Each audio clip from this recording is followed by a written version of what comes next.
waxa inuu soo dhow foodana inuu soo hayso bishii barakaysnayd ee Ramadaan allana tabaaraka wa tacaala waxa kamida nicmooyinkiisa iyo galladiisa aan la koobi karin inuu u sameeyay adoomadiisa waqtiyo ay cibaadada iyo taacada ku tartamaan asagoo adoonka laga rabo xilli walba iyo bil kasta iyo sanad walba iyo xilli walba inuu Ilaahay caabudo ayaa haddana waxa la inoo sameeyay waqtiyo gooni ah oo loogu talagalay inaan gallo tartan ziyaada ah laga faa'iideysto bishii barakaysnayd ee Ramadaan baa kamid oo inugu soo aadan waa xilli rabbi tabaaraka wa tacaala uu dhaxdiisa dhigay baraka iyo khayraad fara badan waa xilli rabbi tabaaraka wa tacaala ummadda nabi Muhammad sallallahu rabbi wa salaam alayhi hiba loo siiyay hiba qaali ah oo ilaahay nabi Muhammad ummadiisa uu siiyay way sallallahu rabbi wa salaam alayhi sidaas daraadeed waqtiga qiimaha badan ee inugu soo socda ee muddada kooban ay ka laaban tahay inaad ku baraarugto way una diyaar garowdo saad uga faa'iideysan lahay shayga ugu muhiimsan ee maanta ku hor yaalana ka isaga wax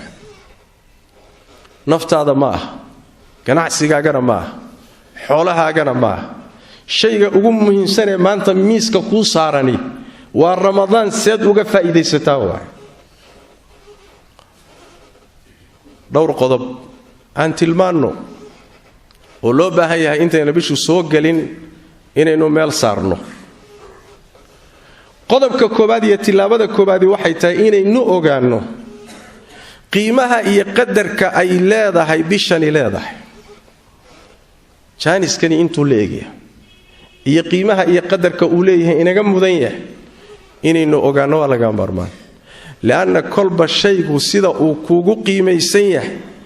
ayaa dadaalka aad ku bixinaysaa uu noqdaa waxay naga filan qodobka isaga nabigeena salawaatu rabbi wa salaamu alayhi malakul jibriil baa u yimid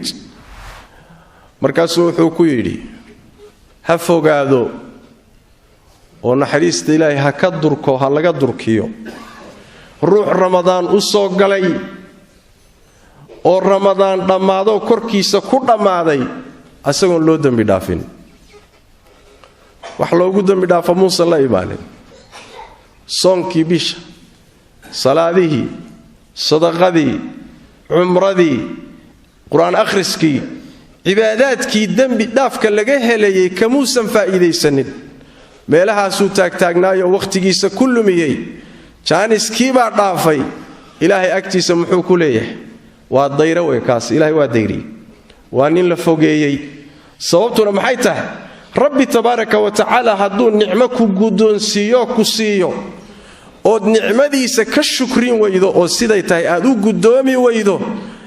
natiijadu waxa weeyaan wala in kafartum in adaabi la shadiid wa in markaas lagu ciqaabo lagu fogeeyo wa sidaas daraadeed qodobka koobaad inaynu ogaano bishan inaysan bilihii kala la mid ahayn waqtigeedana uusan ila la noqonin sida sanadka intiisa kale way ka duwantahay wayna ka soocanta waa qodob iyo tilaabo muhiim ah qodobka labaad waxa weey ee mudan inaynu baraarujino in muddada gaaban ee bisha inooga laaban aad ku ducaysato inuu Ilaahay ku gaarsiiyo oo caafimaad kugu gaarsiiyo nabadgelyo kugu gaarsiiyo sidaas waxa ahaan jiray akhyaartii iyo salafkii inaga horeeyay ridwaanullaahi calayhi 6 bilood oo Ramadaan ka horeysa ayay Ilaahay weydiisan jireen Ilaahu Ramadaan na gaarsiiyo waa jaanis weyn inaad gaari doontana ma hubtid imisa walaalaheen ahaa oo Ramadaankii hore inala soomo inala salaado inala cibaadaystay oo jaaniskan mar labaad aan la siinin adigana waxa dhici karta inaadan gaadhin haddaad gaadhana waxa dhici karta ka ku xiga inaadan gaadhin sidaas daraadeed waa in aad ilaaha weydiisato inuu ku gaarsiiyo bishan adoo nabad qaba amaana ku siiyo qodobka saddexaad wuxuu yahay bishu markay dhalato nabigeena waxa ka sugan salawaatu rabbi wasalaam alayhi ina ducaysato iyadana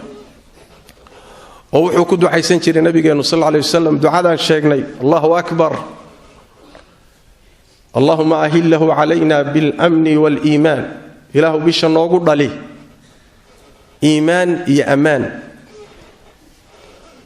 nabadgelye iyo islaam tawfiiq aadna waafajiso waxaad jecesheed raalli ka tahay markaasuu wuxuu dhihi jiray bilay rabbigaa iyo rabbigay waa allah tabaaraka wa tacaala ducadaasi qiimahay leedahay waxa weeye bishan bilatay ee kugu soo aaday in khayrkeeda lagu waafajiyo ilaahay ku waafajiyo kuna tuso inaad samaysana kuu fududeeyo ayay ducadu ku saabsantahay qodobka xigaayo wuxuu yahay bishii baad soo gaadhay way noo bilatay nabad iyo nabadgelyaad ku soo gaadhay caafimaad baad haysataa ilaahay tabaaraka wa tacaala inaad nicmada uga shukrido ramadaan inaad soo gaadhay adigoo nabad qaba maxaa yeelay shukriga nicmada rabbi aad garatay ee aad ka shukriday wuxuu keenayaa in siyaado lagu siiyo lain shakartum la asiidannakum waa lagu kordhin nicmadii baad garatay waa nicmo diineed waad ka mahad celiso ilaahay baad u aqoonsatay allah tabaaraka wa tacaala nicmooyin kaloo diineed buu kuugu darayaa kuugu siyaadinaya sidaasi waa qur-aanka kariimkaa siduu noo tilmaamay oo nicmo markaad ka shukrido tu kalay jiidanaysaa oo wadataa markaad taa ka shukridana kuwa kalay wadataa oo jiidanaysaa wahaakada nicamku waa iswataan macaasida iyo dunuubta iyo kufraankuna waa iswataan marka shukri ilaahay nicmadiisa ka shukriyo qalbigaaga ku weynaato qodobka xigaayo wuxuu yahay ee baraarujinta mudan bishii inoo soo socoto bishu markay dhalato iyo dhalashadeeda iyo soo dhowaynteeda waa inaan ku faraxno waa inaan bishaaraysanno waa marti aan aad u jeceshahay waalidkaa oo wakhti dheer kaa maqnaa xaaskaadiioo wakhti dheer aydaan is arkin kulanka kuugu hormaysaad kulmaysaan soo aad uma faraxsanid laa shaka fi dalik tabtahij sidaas daraaddeed waxaa ka qiimo badan waxaasoo dhan bishan oo nabad kuugu soo gashay marti qiimo badan weeye oo kuu timid waa inaad martisoor fiican martisoorto soo dhowayso kuna faraxdo imaanshaheeda nabigeenna salawaatu rabbi wasalaamu calayh markay bishu soo gelayso saxaabadiisu u bishaarayn jiray wuxuu dhihi jiray bishii ramadaan baa idiin timidoo soo gashay waa bil baraka iyo khayr badan khayrkeeda iyo barakadeeda la badiyey allah tabaaraka wa tacaala soonkeeda ayuu waajib idinkaga dhigay iridihii jannada ayaa la furay iridihii jaxiimo iyo naartana waa la xidhay shayaadiinta kuwoodii khayrka darnaa ee madaxa adkaa ee sharka ku mudxay ayagana waa la xidhxidhay waa la katiinadeey habeen baa ku jira bishaas ka khayr badan 1,000 bilood ruuxii khayrka habeenkaa laga qadiyana isaga ayaa xaqiiqo wuxuu yahay ruuxa qaday oo wanaag oo dhan ka qaday nabigeennu waa u bishaarayn jiray marka saxaabada war wax weyn baa yimid war ka gacan fadhiga war baraaruga marka inaad bishaaraysato ood ku farxdo qodobka xigaayo wuxuu yahay loo baahaya inaan ku baraarugno bishan waa inaad qorshayso oo aad nadaamsato dejisato qaabkaad uga faa'iidaysan lahay bini aadamku kama soo hadho takhtiidka iyo qorshaha iyo nadaaminta kama soo hadho habeenada iyo maalinta bishu ka kooban tahay saad uga faa'iidaysan lahayd qorshaheeda deji kadibna yuusan jaanisku si fudud kugu dhaafin waxay kugu kaalmaynaysaa in aad sidaad rabtay wax u hesho bitawfiiq illaahi tabaaraka wa tacaala miaal maalan haddaan tusaale idin siiyo waxaad rabtaa inaad bisha ramadaan aad qur'aanka dhammayso 5 goor waa go'aan soo maaha go'aankaasi waa inaad u dejiso wakhtigiisii maalintii imise goor baad rabtaa inaad fadhiisatood qur-aanka akhrido iyo habeenkii muddo walbana intee juz baad rabtaa inaad akhrido qorshe degan oo isku habaysan oo nidaamkii go'aankaad dejisay waafaqsan ayaa markaa kuu soo baxaya laakiin si fawdo oo hamajiya haddaad bisha isaga gasho barnaamij kale oon qorshahaagaba ku jirin baa ku kaxaysan doonta kadibna bishii waaba dhammaatayba qodobka xigaayo wuxuu yahay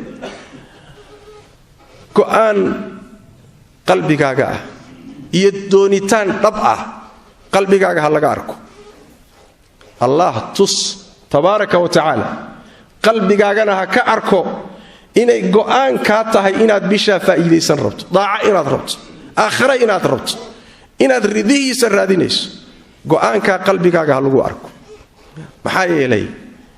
allah tabaaraka wa tacaala adoomada wuxuu wax ku siiyaa kulba qadarka go'aankooda iyo qaba iyo niyadooda xadiidkii nabiguna waa kii ahaa innamal a'maalu binniyat niyadaada iyo qasadkaaga buu alla fiirinaya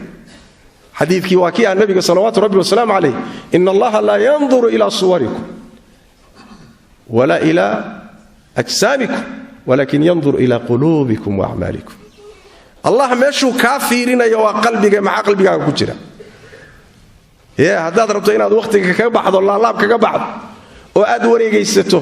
ama adduunyadaadaba u badato qalbigaaga hadduu sidaa ku jiro wixii qalbigaaga ku jiray baad ilaahay ka sugi tabaaraka wa tacaala biidni illaahi tabaaraka wa tacaala saas daraaddeed go'aan oon shaki iyo laalaab ku jirin oo saadiqa ilaahay ula imo faidaa cazama almru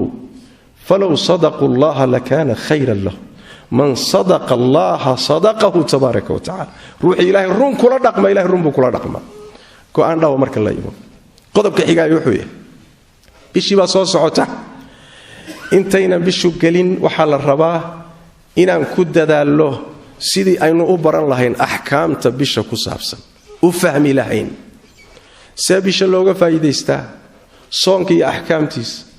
salaada taraawiixda iyo axkaamteeda sadaqa haddaad baxsanaysa iyo axkaamteeda haddaad cumraysanaysa iyo axkaamteeda qur-aanka akhrintiisa iyo aadaabtiisa waa inaad barato ood haddaba ku dadaasho qodobka ugu dambeeya ee mudan inaan tilmaanno isagana waxa weeye bisha soo gelitaankeeda ka hor markay soo gasho dhammaadkeeda waxaad ku dadaashaa inaad toobad keento ilaahay u soo laabo wixii dembi aad geli jirteed caadaysatay joojiyo ka go wixii horay kaaga dhacay ka qoomamood oo qalbigaagu ha ka gubto go'aanso inaadan dib dambe ugu noqonaynin ilaahay dartiina u sameeye markaad saa u toobad keento toobad rasmiya aad keento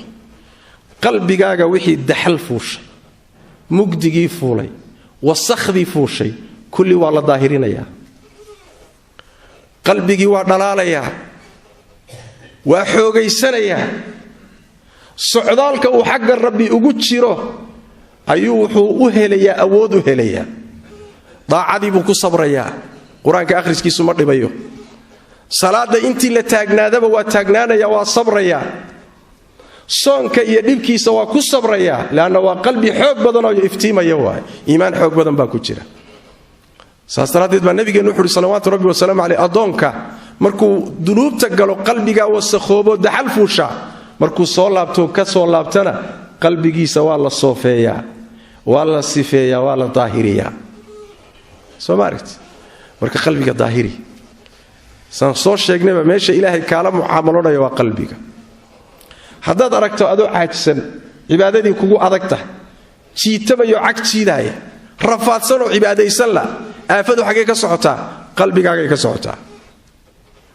kan khayrka u hormaray ee khayrkii ka horeeyana arrintu waxay ka socotaa qalbigiisay ka socotaa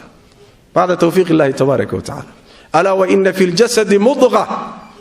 ida salaxat salaxa aljasadu kulluh waida fasadat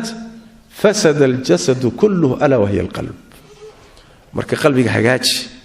nadiifi cuqdada ka saar cadhada ka saar xumaanta ka saar shahawaadka jacaylkooda ka saar shubahaadka ka saar qalbiga nadiifi wixii galayna ka toobadkeenoo daahiri si aad bishan si qiimo badan uga faa'iidaysato daacaadkaa rabbiye kala gedisanna aad qaybtaada uga qaadato khitaamka waxa weeyaan iyo gabagabadu waxaad isku daydaa acmaasha bishan taallaayi way fara badan tahay mid walba qayb ku darso mid walba qayb ku darso soonkii waad soomanta salaadiina waad salaadaysaa sadaqada wuxuun ku darso haddaad cumraysan karta gal qur-aanka akhriskiisa ka qayb qaado salaaddii habeenkii ka qayb qaado khayroon afurinta dadka sooman ka qayb qaado meel kaliya ha isku koobine meel walba inay lagu kugu jiri karto isku day waxa ila nabigeenna salawaatu rabbi wa salaamu alayhi a'maal fara badan oo kala duwan markuu sheegay ruux hal maalina inta isla sameeyay janna loo ballan qaaday buu nabi maxamed yiri salawaatu rabbi wa salaamu alayhi marka majaal walba khayrkiisa iyo wanaaga yaala inta ugu badaneed ka qaadan karta ka qaado si ilaahay ku saamaxo tabaaraka wa taala qortaada naar uga xoreeyo jannadiisana kuugu waajibiyo iyo radihiisa tabaaraka wa taala